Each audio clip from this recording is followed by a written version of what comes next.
Golgi उपकरण।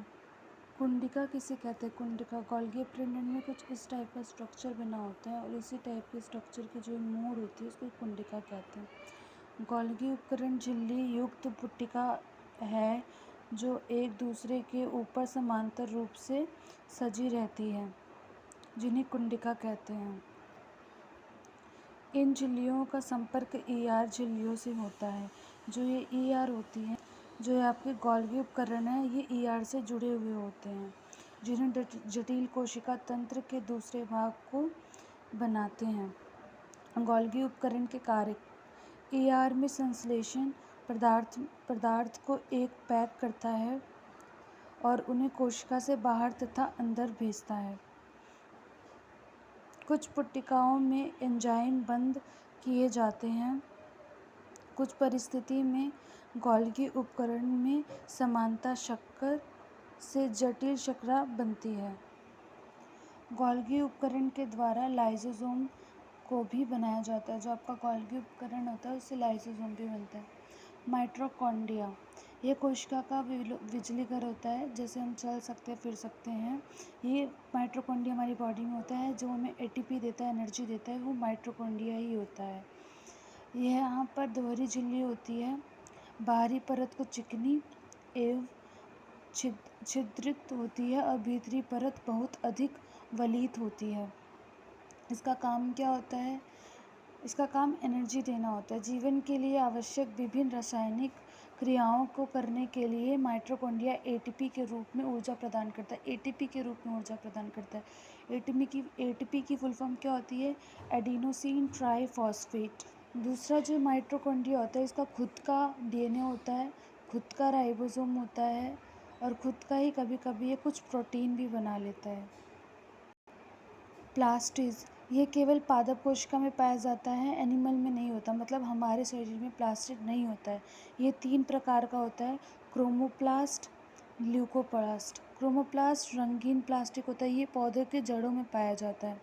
यहीं पे आपका ल्यूकोप्लास्ट जो होता है सफ़ेद तथा रंगहीन प्लास्टिड होता है। ये प्राथमिक रूप से अंगक है, जिसमें स्टार्च, तेल तथा प्रोटीन जैसे पदार्थ ही संचित होता है। इसमें जो प्लांट के प्रोटीन होते हैं, जो प्लांट में से तेल निकलता है, वो इसी में ल्यूकोप्लास्ट में ही होता है। उसके बाद क्लोरोप्लास्ट पत्तियों में जो ग्रीन कलर होता है वो इन्हीं के कारण होता है। यह पत्तियों में होता है। पौधों में क्लोरोप्लास्ट प्रकाश संश्लेषण के लिए भी आवश्यक होता है। प्रकाश संश्लेषण मतलब फोटोसिंथेसिस में भी ज़रूरत होती है क्लोरोफिल की। रसधानियाँ ठोस अथवा तरल पदार्थ की संग्राहक थैली होती हैं।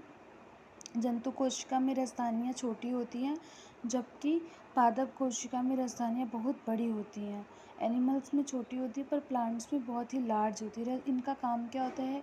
पादप कोशिका की रसधानियों में कोशिका द्रव्य भरा रहता है और कोशिका के स्फीति तथा कठोरता प्रदान करती हैं।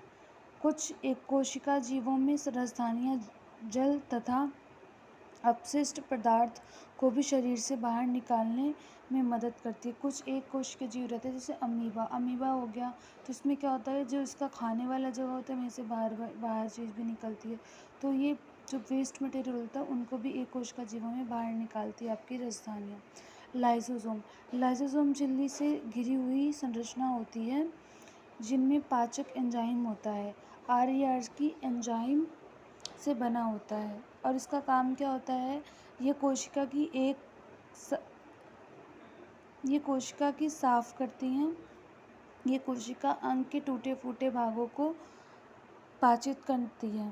कोशिका के नुकसान पहुंचाने वाले पदार्थों का पाचन भी करते हैं। कोशिका विभाजन के बारे में पढ़ेंगे कि कोशिका का विभाजन कैसे होता है। जीवधारियों में वृद्धि हेतु नई कोशिका बनती है, जिनसे पुरानी मृत एवं क्षतिग्रस्त कोशिका का प्रतिस्थापन